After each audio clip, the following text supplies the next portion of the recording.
Hello दोस्तों, आप सभी का स्वागत है आपके अपने यूट्यूब चैनल मोबाइल वाला सीएससी पर। जैसा कि आप सभी को पता है, Indian coast guard region Mumbai में है जो आपकी है जो सिविलियन की बहुत सारी वैकेंसी आई हुई है। और बहुत सारे साथी क्या करते हैं, इस प्रकार की कटिंग को देखते हैं और वहाँ पर पोस्टों को देखते हैं। जैसे कि आपको यहाँ पर दिखाई दे रहे हैं, यहाँ पर आपको पोस्ट दिखाई गई है कि कितनी पोस्ट आई हुई है। यहाँ पर पोस्ट का नाम दिखाया गया है, यहाँ पर आयु, यहाँ पर वेतनमान और यहाँ पर कुछ ना कुछ हद तक क्वालिफिकेशन आपको दिखाई दी होती है। और बहुत सारे साथी क्या करते हैं, इसी कटिंग को देखकर अपना एप्लीकेशन फॉर्म है वो डाल देते हैं और बाद में उनका है जो शॉर्ट लिस्ट में नाम नहीं आता या फिर उनका रोल नंबर है जो नहीं आता है। तो मेरी पर्सनल राय है कि आपने सिर्फ इस कटिंग को देखकर ही फॉर्म को फिल नहीं करना है। आपने क्या करना है, इसके ऑफिशियल जो नोटिफिकेशन होता है उसको देखना है। जैसा कि आप अपनी स्क्रीन पर देख पा रहे हो, headquarter coast guard region west Worli, ये आपका जो मुंबई का है जो ये एक ऑफिशियल नोटिफिकेशन है जो कि 13 पेज का एक ऑफिशियल नोटिफिकेशन है।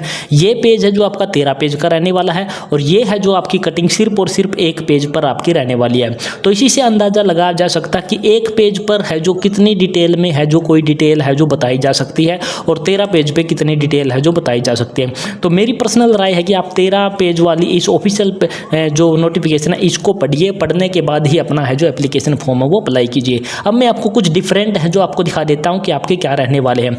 जैसे कि यहाँ पर लास्ट डेट की बात करें तो लास्ट डेट आपकी सेम यहाँ पर भी दिखाई देगी और यहाँ पर भी आपको 19 नवंबर 2024 आपको दिखाई देने वाली होगी। इसके बाद थोड़ा सा नीचे करके मैं आपको यहाँ पर ले आता हूँ जो कि आपकी वैकेंसीज होती हैं उनमें ही आपका है सबसे बड़ा लोचा हो जाता है। वो कैसे होता है वो आपको मैं अभी दिखा देता हूँ। जैसे कि इंजन ड्राइवर की पोस्ट आपकी रहने वाली है। यहाँ पर टोटल पोस्टों की बात कर लेते हैं। टोटल पोस्टें इसकी 4 रहने वाली है। यहाँ पर भी आपको इंजन ड्राइवर की 4 पोस्टें आपको दिखाई देने वाली होंगी। ये रही इंजन ड्राइवर के सामने आपको ये 4 पोस्टें आपको दिखाई देने वाली है। लेकिन यहाँ से कुछ भी क्लियर नहीं होता कि ये 4 पोस्टें हैं किस कैटेगरी की। तो आप क्या करोगे, ऑफिशियल वेबसाइट पर आओगे तो आपको पता लग जाएगा कि 2 पोस्ट आपकी जनरल कैटेगरी की रहने वाली है, एक एसटी की है और एक ईडब्ल्यूएस की है। तो जो ओबीसी और एससी कैटेगरी के कैंडिडेट हैं वो अगर इसकी एज क्राइटेरिया को है जो जनरल क्राइटेरिया के अनुसार नहीं है, उनकी उम्र ज़्यादा है, तो वो इस पोस्ट को अप्लाई करके करेंगे क्या, उनका क्या एडमिट कार्ड आने वाला है? उनका एडमिट कार्ड बिल्कुल भी नहीं आने वाला होगा। क्वालिफिकेशन आपको लगभग यहाँ पर भी वही दिखाई देने वाली होगी और यहाँ पर भी आपको वही दिखाने वाली होगी।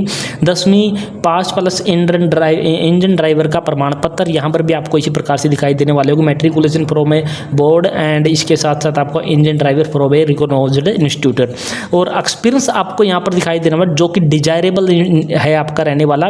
तो डिजायरेबल को आप है जो उसमें मुख्य क्वालिफिकेशन में इंक्लूड नहीं कर सकते हो। इसी प्रकार से आपको एज के बारे में, एज 18 से 30 आपको यहाँ पर दिखाई देने वाली है और यहाँ पर भी 18 से 30 ही आपको दिखाई देने वाली होगी। ये चीज़ें आपकी क्लियर हो जाती हैं। इसके बाद मान लीजिए ये है जो आपका सारंग लक्सर है। यहाँ पर आपको दिखा देता हूँ सारंग लक्सर ये रहा जिसकी एक पोस्ट है। यहाँ पर कुछ भी क्लियरिफिकेशन नहीं होती है कि ये पोस्ट है किसकी, कौन इसको फिल करे, कौन इस पोस्ट के लिए अप्लाई करे। केवल और केवल ईडब्ल्यूएस कैटेगरी की आपकी ये पोस्ट रहने वाली है और इस पोस्ट के लिए क्या कर देंगे, सभी कैटेगरी के कैंडिडेट हैं जो फॉर्म अप्लाई कर देंगे तो उनके क्या हुए, पैसे बर्बाद ही तो हुए।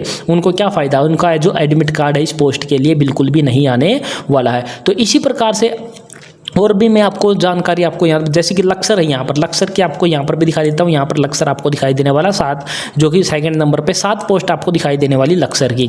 तो यहाँ पर लक्सर की ये 7 पोस्ट तो क्लियर हो चुकी है। आपको 10वीं पास है, ये क्वालिफिकेशन है, ये एज, आपकी सारी चीज़ें आपको दिखाई देने वाली। लेकिन ये पोस्टें किस कैटेगरी के वो कहाँ से पता चलेगा आपको? ये ऑफिशियल नोटिफिकेशन जब आप देखोगे तो वही 7 पोस्ट आपको यहाँ पर दिखाई देने वाली है। ओबीसी की 2 पोस्टें हैं, जनरल की आपकी 3 पोस्टें हैं, ईडब्ल्यूएस की आपकी 1 पोस्ट है और एसटी की आपकी 1 पोस्ट है।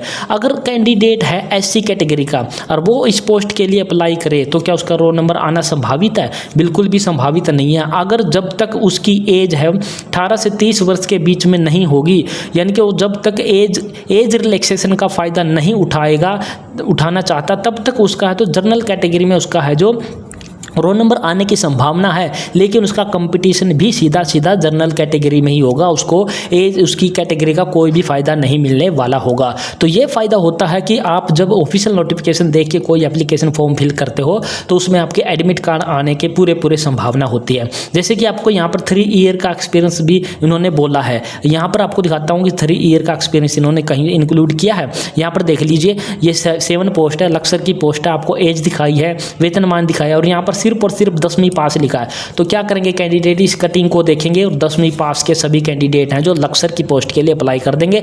लेकिन जब ऑफिशियल नोटिफिकेशन पर जाएंगे तो उसमें क्या बोल रखा है, 3 year experience in service on boat, यानी कि नाव चलाने का आपके पास 3 साल का एक्सपीरियंस भी होना चाहिए। और ये एक्सपीरियंस आपका डिजायरेबल नहीं है, बिल्कुल क्लियर कट लिखा है कि एक्सपीरियंस 3 साल का आपका होना चाहिए। तो जब वो इस पोस्ट के लिए कोई भी कैंडिडेट अप्लाई भी कर देगा, लेकिन उसका जो फाइनल जो उसका जो किया जाएगा एक्सपीरियंस वगैरह जब उसका नहीं मिलेगा तो उसको क्या इस पोस्ट के लिए एलिजिबल माना जाएगा? बिल्कुल भी नहीं माना जाएगा।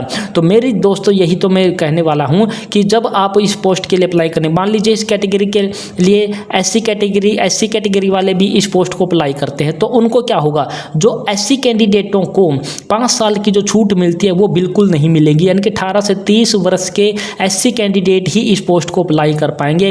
अगर 18 से 31 हो चुकी है उनकी, तो वो कैंडिडेट है जो इसका है जो एडमिट कार्ड है जो बिल्कुल भी उनका नहीं आने वाला होगा। इसी प्रकार से ये पोस्ट है जो फायर इंजन ड्राइवर की, इसको सिर्फ और सिर्फ EWS वाले के अप्लाई कर सकते हैं, अदर कैटेगरी के आप अप्लाई नहीं कर सकते। जब तक आप ऑफिशियल नोटिफिकेशन नहीं देखोगे तो आप अंधाधुंध क्या करोगे, इसके एप्लीकेशन फाइल जो है आप फिल करते जाओगे।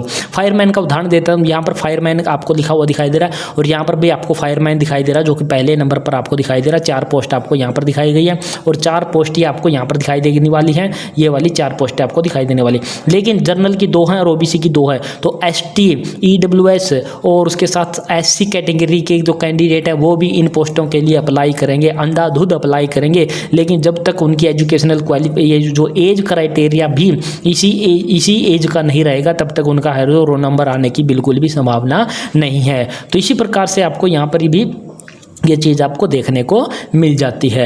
यहाँ पर आपको दिखा दे रिलैक्सेशन बाई 3 ईयर्स OBC, यानी कि OBC की पोस्ट है तो इसलिए इनको छूट इसमें दी जाने वाली है। इसके बाद ये इसमें ज़्यादा पोस्टें आपकी रहने वाली है, 10 पोस्टें, इनके बारे में भी बात कर लेते हैं। Civilian motor transport driver ordinary grade, इसके बारे में भी बात कर लेते हैं। यहाँ पर आपको दिखाई 10 पोस्टें आपको यहाँ पर सिंपली दिखाई गई है। क्वालिफिकेशन 10वीं पास, 10वीं के पास साथ साथ आपको 2 वर्षीय अनुभव होना चाहिए, लाइसेंस होना चाहिए भारी और हल्का वाहन चलाने का, नहीं हैवी और जो कि लाइट मोटर वाहन का आपका लाइसेंस होता है। अब आपको ये 10 पोस्ट तो दिखा तो दी, पता नहीं किस कैटेगरी की है, कैसे पता चलेगा? ऑफिशियल नोटिफिकेशन पर आइए। एक SC की पोस्ट है, एक ST की पोस्ट है, OBC की 2 पोस्टें हैं, UR की आपकी 4 पोस्टें और EWS की आपकी 2 पोस्टें रहने। यानी कि यह जो एक ऐसी पोस्ट है जिसमें कि सभी लगभग सभी कैटेगरियों को इसमें क्या है इंक्लूड किया गया। तो इस पोस्ट के लिए सभी कैटेगरी के कैंडिडेट है जो अप्लाई कर सकते हैं, लेकिन उनको 10वीं के साथ साथ उनके पास ये ड्राइविंग लाइसेंस भी होना चाहिए, नॉलेज भी उसके पास होनी चाहिए और 2 साल का उनके पास ड्राइविंग का अनुभव या एक्सपीरियंस भी आपके पास होना चाहिए। तो मेरी सिंपल सी बात यही थी आपको बताने की कि आप कोई भी फार्म जब अप्लाई करते हो सिर्फ और सिर्फ इस प्रकार के नोटिफिकेशन को देखकर, इस कटिंग को देखकर ही अपने पैसे बर्बाद मत कीजिए। ऑफिशियल नोटिफिकेशन पर आइए, ऑफिशियल नोटिफिकेशन को ध्यान से पढ़िए और अगर नहीं पढ़ना आता तो हमारे जैसे बहुत सारे यूट्यूबर हैं जो क्या डालते हैं, वीडियो डालते हैं, तो उन जो वीडियो को देखिए, उनमें आपकी कैटेगरी वगैरह के अनुसार जो वैकेंसी दी गई है उसी पोस्ट के लिए आप अप्लाई कीजिए। अदरवाइज उन पोस्टों को बिना मतलब के आप अप्लाई मत कीजिए। तो ये पूरा का पूरा नोटिफिकेशन है, 13 पेज का नोटिफिकेशन है। ये आपका एड्रेस है जहाँ पर भी आपने इसको डालना है। तो ये नोटिफिकेशन आपको वीडियो के डिस्क्रिप्शन बॉक्स में प्रोवाइड करवा दिया जाएगा, आपने इसको ध्यान से पढ़ लेना है। इसके साथ साथ इसका एक ऑफिशियल नोटिफिकेशन के साथ साथ एक ये वाला इसका जो ऑफिशियल है जो इसका एप्लीकेशन फॉर्म है, ये एप्लीकेशन फॉर्म आपने किस प्रकार से फिल करना, इसका एक अलग से है जो वीडियो आपको बनाकर प्रोवाइड करवा दिया जाएगा और उसमें पूरी जानकारी आपको दे दी जाएगी किस प्रकार से फिल करना, किस प्रकार से आपने लिफाफा तैयार करना, किस प्रकार से अपना सेल्फ एड्रेस्ड वाला जो लिफाफा वो तैयार करना, सारी जानकारी इस वीडियो के माध्यम से आपको प्रोवाइड करवा दी जाएगी। तो ये थी पूरी जानकारी दोस्तों जो कि आपकी इंडियन कोस्ट गार्ड है जो मुंबई वाला, उसमें आपकी जो वैकेंसी आई हुई है उसका जो एप्लीकेशन फॉर्म आपने किस प्रकार से फिल करना, क्या क्या डिटेल रहने वाली, पूरी जानकारी हमने इस वीडियो के माध्यम से आपको प्रोवाइड करवाने की कोशिश की है और आशा करते हैं हमारे द्वारा दी गई जानकारी आपको पसंद आई होगी। पसंद आई है तो हमारे चैनल को आपने क्या कर देना है, सब्सक्राइब कर देना। सब्सक्राइब करने के साथ साथ वीडियो को अपने दोस्तों मित्रों के साथ आपने साझा जरूर कर देना है। तो जय हिंद, जय भारत दोस्तों।